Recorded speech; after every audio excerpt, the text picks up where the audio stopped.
देखिए, तीसरे चरण की सीटों पर मतदान कल है। ऐसे में तैयारियों को अंतिम स्वरूप दिया जा रहा है। ब्रेक पे जाने से पहले मेरे सहयोगी सूरज और खोमन ने आपको तैयारियां दिखाई, किस तरीके से अब पोलिंग बूथ के लिए रवाना होने वाले हैं कर्मचारी। और ऐसे में लोकसभा चुनाव के तीसरे चरण के लिए चुनावी शोर भी थम गया है। अब प्रत्याशी डोर टू डोर कैंपेन करेंगे और प्रचार करेंगे। तीसरे चरण में 12 राज्यों की 95 सीटों के लिए 7 मई को वोट डाले जाएंगे। इन सीटों में एमपी की 9 और छत्तीसगढ़ की 7 सीटों पर वोटिंग होगी। तीसरे चरण के चुनाव में अमित शाह, शिवराज सिंह चौहान, दिग्विजय सिंह, डिंपल यादव जैसे कई दिग्गजों का फैसला होगा। इसीलिए बहुत अहम है ये तीसरा चरण।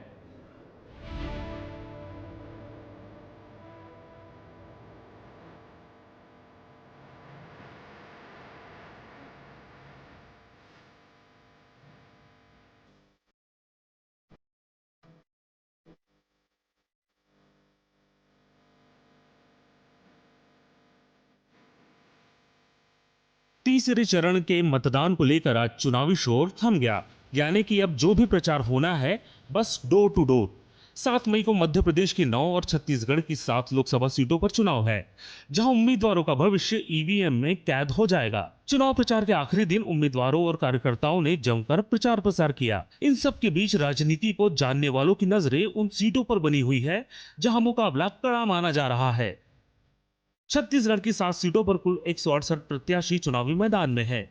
इसमें पुरुष उम्मीदवारों की संख्या 142 और महिला प्रत्याशियों की संख्या 26 है। सातों लोकसभा सीटों की तुलना में रायपुर लोकसभा सीट पर सबसे ज्यादा 38 प्रत्याशी चुनाव लड़ रहे हैं। बात अगर छत्तीसगढ़ की वीआईपी सीट की करें तो कोरबा पर सबकी निगाहें इसलिए टिकी है क्योंकि यहां कांग्रेस पर अपना प्रदर्शन दोहराने और भाजपा पर अपनी साख बचाने का दबाव है। आपको बता दें, 2019 के लोकसभा चुनाव में कांग्रेस की ओर से ज्योत्सना महंत चुनाव जीतकर यहां से सांसद बनी थी। वर्तमान में वह इस सीट पर दोबारा कांग्रेस के टिकट से चुनाव लड़ रही है, जबकि भाजपा की ओर से सरोज पांडेय चुनावी मैदान में है। सरोज पांडेय भाजपा की राष्ट्रीय उपाध्यक्ष भी है। रायपुर लोकसभा क्षेत्र बीजेपी प्रत्याशी ब्रजमोहन अग्रवाल के चुनावी मैदान में उतरने से खास बना हुआ है। छत्तीसगढ़ की राजधानी होने के कारण लोगों की विशेष नजर रायपुर लोकसभा क्षेत्र पर है। लोगों का ऐसा मानना है कि ब्रजमोहन अग्रवाल को परास्त करने के लिए किसी अन्य प्रत्याशियों को कड़ी चुनौतियों का सामना करना पड़ रहा है। 1996 के बाद रायपुर लोकसभा क्षेत्र में बीजेपी लगातार जीत हासिल करती आई है। छत्तीसगढ़ की बिलासपुर लोकसभा सीट बहुत हॉट सीट मानी जा रही है।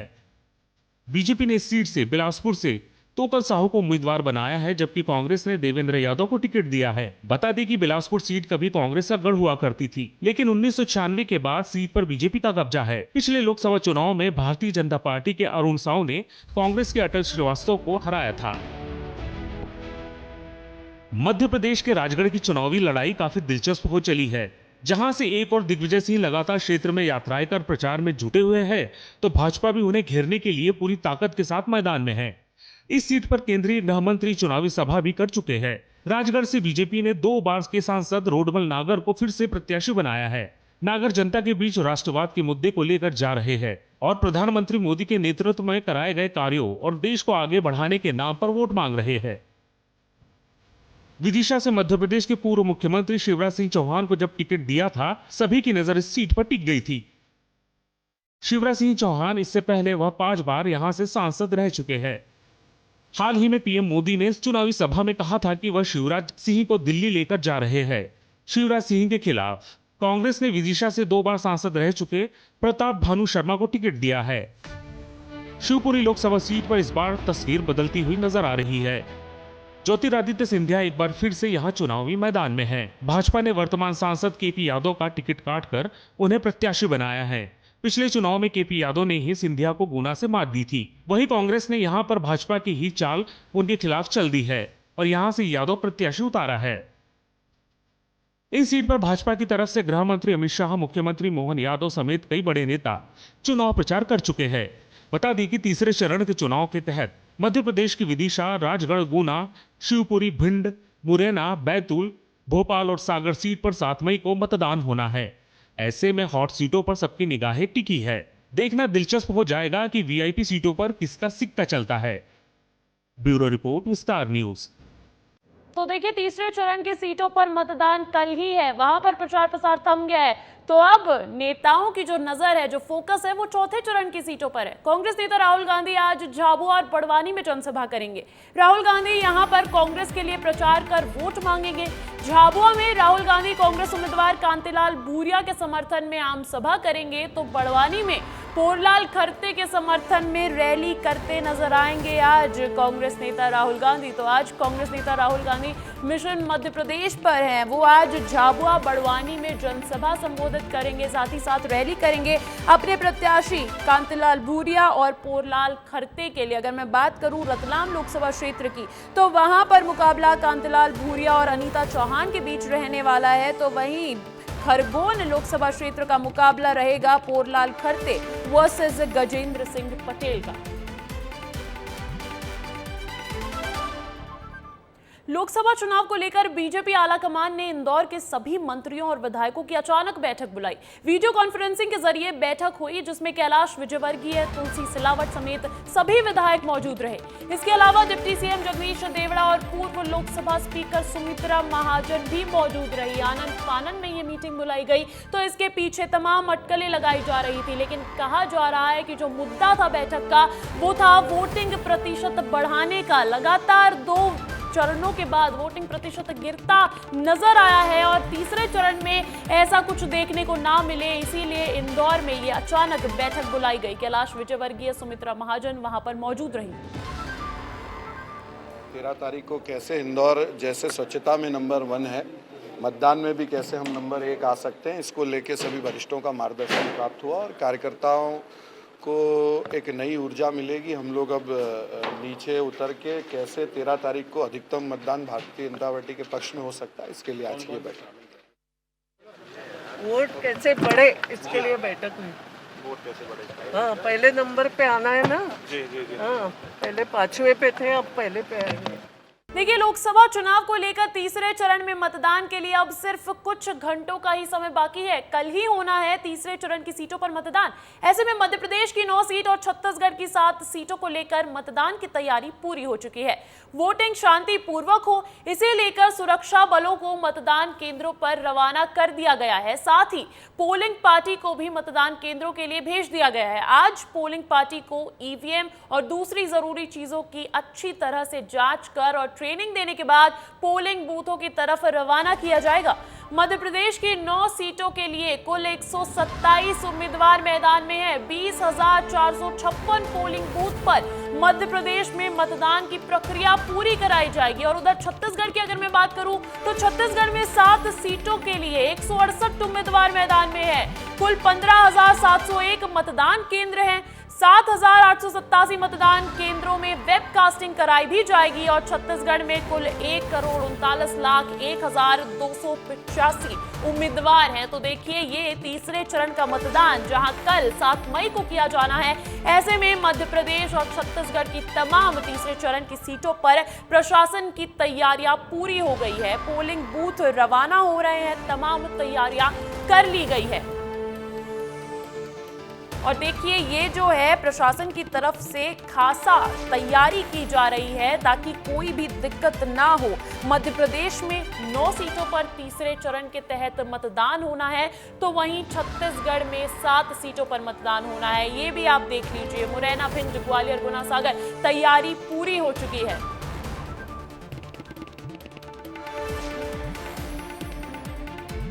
तो देखिए, इस खबर पर अधिक जानकारी के साथ जुड़ गए हैं मेरे 2 सहयोगी। भोपाल से जुड़ रहे हैं सूरज तिवारी और रायपुर से खोमन साहू। सबसे पहले तो भोपाल का रुख कर लेते हैं। भोपाल में मतलब मध्य प्रदेश में 9 सीटें हैं तीसरे चरण की। ऐसे में अब की बार तैयारियां पूरी करनी तो लाजमी है। क्या कुछ तैयारियां हैं सूरज? जी देखिए अंजलि, इस वक्त मैं लाल परेड ग्राउंड में मौजूद हूं और भोपाल से जो विधानसभा सीटें हैं उन विधानसभा सीटों के लिए यहां से सामग्री वितरण का काम जो है शुरू हो चुका है। आप तस्वीरें देख सकते हैं, लाल परेड ग्राउंड में टेबल लगाई गई हैं। टेबल में ये वो कर्मचारी बैठे हैं जो मतदान कराएंगे। इनके टेबल में ही अलग अलग विधानसभा के जो लोग हैं बैठे, इनके टेबल में वो सारी सामग्रियाँ दी जा रही हैं। और यहाँ से मतदान कराने वाली जो सामग्री है वो लेकर जाएंगे। और आपको बता दें कि भोपाल लोकसभा के अंतर्गत जो सीटें आती हैं, अलग अलग विधानसभा सीटें हैं, अलग अलग विधानसभा सीटों के क्रम अनुसार लोगों को टेबल वितरित की गई और उस हिसाब से कर्मचारी बैठे हुए हैं। तस्वीरें आप देख सकते हैं, अपने अपने सामान जो इनको मिले हैं ये जांच करते हुए नजर आ रहे हैं। मैं बात भी करूंगा। सर, कौन सी विधानसभा सीट है आपकी? 151। अच्छा, सामग्री मिल गई है जी, मिल गई। अच्छा, चेक भी हो गया? हाँ, हो क्या प्रोसेस कर रहे हैं, पूरा प्रोसेस थोड़ा बताइएगा। मैडम बताइए ना, को प्रोसेस है। इधर मैम कौन सी विधानसभा है आप? हम 151 नरेला से हैं जी। सामग्री सभी मिल गई? जी हाँ, सामग्री मिल गई है, हम लोग मिलान कर रहे हैं और जैसे ही हमारी वोटिंग मशीन और ये सब आ जाएंगे उसके बाद हम यहाँ से निकलेंगे। अभी ईवीएम मशीन जी अब आएगी। जी अभी नहीं मिली है, धीरे धीरे सारा सामान आता है, अब आएगा। आप लोगों को सारी सामग्री इस बार टेबल में दी जा रही है? जी मिलती जा रही है और हम उसका मिलान करते जा रहे हैं, हमें जो जो ज़रूरत थी। जो सामग्री दी जा रही है उसका मिलान भी जो यहाँ पर कर्मचारी हैं वो करते जा रहे हैं। इधर भी कुछ लोग हैं, अलग अलग बूथ भी बनाए गए हैं अंजलि। पिंक बूथ जो बनाया जाएगा उसमें केवल और केवल महिलाएं रहकर मतदान करवाएंगी। यहाँ पर कुछ लोग हैं, बात करेंगे जो मतदान कराने के लिए जाएंगी। मैम कौन सी विधानसभा है मैम? कौन सी विधानसभा? नरेला। हाँ, नरेला विधानसभा। अभी आप बता रही थी कि आप लोग महिलाएं हैं पिंक बूथ के लिए। हाँ, तो महिलाएं जहाँ 4 होती हैं वहाँ पिंक बूथ तो माना ही जाता है। बाकी उसमें बहुत लोग, कई दल रहेंगे उस स्कूल में, 4-5 मतदान केंद्र बनेंगे। बाकी हमारे सर आ गए हैं। सामग्री सारी मिल गई है? हाँ, अब मिल रही है, अभी जितनी आवश्यक है। सारी सामग्री मिल गई है। आपका क्या नाम है मैम? साथ में ही है? जी। अच्छा, इससे पहले भी आप मतदान करवाई हैं? आप प्लीज अभी मत लीजिए सर, इससे पहले ड्यूटी लगी है मेरी रिजर्व में। अच्छा, ड्यूटी लग चुकी है मेरी इससे पहले। अच्छा। जी, है मतदान करवाने? हाँ जी। जी तो देखिए, अलग मध्य अलग प्रदेश की 9 लोग सीटों हैं, पर जिनकी तो लाल तैयारियां परेड शुरू ग्राउंड में हो गई है, मिलान किया जा रहा है। सामग्री कुछ पहुंच गई है और कुछ आवश्यक सामग्री अभी पहुंच ही जाएगी। सूरज, बड़ी जानकारी आप दे रहे हैं। मैं रुक करूंगी छत्तीसगढ़ का। छत्तीसगढ़ में भी 7 सीटों पर चुनाव है और यही चरण जो है वो आखिरी चरण है। इसके बाद 11 की 11 सीटें संपन्न हो जाएगी। खोमन, ऐसे में छत्तीसगढ़ क्योंकि सेंसिटिव एरिया माना जाता है, तो उस पर अब क्या तैयारियां हैं, खासकर सुरक्षा के लिहाज से बताइएगा। देखिए, सुरक्षा लिहाज से 12 कंपनियों को तैनात किया गया है अंजलि, और अलग अलग तरीके से उनको जो संवेदनशील बूथ है, अति संवेदनशील बूथ है, उस पर ज़्यादा जो जवान है उनको तैनात किया गया है। लेकिन राजधानी रायपुर लोकसभा की मैं बात करूं तो रायपुर लोकसभा में आज मतदान कर्मियों को रवाना किया जा रहा है। तमाम सामग्रियां हैं वो वितरण किया जा रहा है। उसकी तस्वीर आपको दिखाता हूं कि किस तरीके से जो निर्वाचन आयोग की तैयारी है वो की जा रही है, और तमाम जो मतदान कर्मी हैं वो अपने सामग्रियों का जांच करते हुए ये नज़र आ रही है। ये तस्वीर में देख सकते हैं किस तरीके से यही जो मतदान कर्मी हैं वो कल मतदान कराते हुए नज़र आएंगे। ये देख सकते हैं एक एक चीज़ों को बाकायदा चेक किया जा रहा है। रायपुर लोकसभा की बात की जाए अंजलि तो 7 विधानसभा आते हैं और यही 7 विधानसभाओं के से यही से सामग्री वितरण की जा रही है। और ये तस्वीर देख सकते हैं किस तरीके से जो मतदान कर्मी है वो एक एक चीज़ों को चेक कर रहे हैं ताकि कोई कल चूक ना रह जाए, क्योंकि कल जब देश में एक बड़ा पर्व है, उस पर 7 सीटों में छत्तीसगढ़ में चुनाव होने वाले हैं, उस पर अलग अलग तरीके से तैयारियां की जा रही है, मिलान किया जा रहा है। कितना उत्साह है सर, कल मतदान होने वाला है देश में? बहुत ज़्यादा उत्साह है। आप क्या कहेंगे, आप युवा भी हैं, युवा जिस तरीके से मतदान करने आते हैं, पहली बार आप जो है मतदान कराने जा रहे हैं? बहुत अच्छा लग रहा है, पूरा उत्साह है ना, बहुत अच्छा लग रहा है। तो आपने सुना अंजलि, यही वो लोग हैं जो मतदान कराते हुए नजर आएंगे और सामग्री वितरण जो है खास तौर पर किया जा रहा है। अलग अलग तरीके से जो तैयारी है कहीं ना कहीं निर्वाचन आयोग के वो पूरी कर ली गई। सुरक्षा लिहाज से भी 12 कंपनियों को लगाया गया है। अंजलि, बिल्कुल, तस्वीरें आपने दिखाई खोमन, जैसे मध्य प्रदेश में है वैसी ही कुछ तस्वीरें छत्तीसगढ़ में भी देखने को मिल रही है। कर्मचारी तैनात है, सब पहुंच गए हैं, सामग्री वहां पहुंच गई है, वहां उसकी जांच पड़ताल की जा रही है और उसके बाद होगी उनकी रवानगी अपने अपने बूथ्स पर। बहुत बहुत शुक्रिया सूरज, बहुत बहुत शुक्रिया खोमन तमाम जानकारी के लिए। साथ ही आज मध्य प्रदेश में शहादत को सलाम किया जाएगा। जम्मू कश्मीर के पुंछ में शनिवार को आतंकी हमले में शहीद हुए एयरफोर्स के जवान विक्की पहाड़े का पार्थिव शरीर आज विशेष विमान के जरिए नागपुर एयरपोर्ट से छिंदवाड़ा पहुंचेगा। कुछ ही देर में पहुंच जाएगा, ऐसी जानकारी दे रहे थे हमारे संवाददाता। जहां शहीद जवान को उनके गृहग्राम नोनिया करबल में गार्ड ऑफ ऑनर के साथ श्रद्धांजलि दी जाएगी, जिसके बाद राजकीय सम्मान के साथ शहीद जवान का अंतिम संस्कार किया जाएगा। शहीद विक्की पहाड़े को श्रद्धांजलि देने के लिए मुख्यमंत्री डॉक्टर मोहन यादव भी छिंदवाड़ा पहुंचेंगे।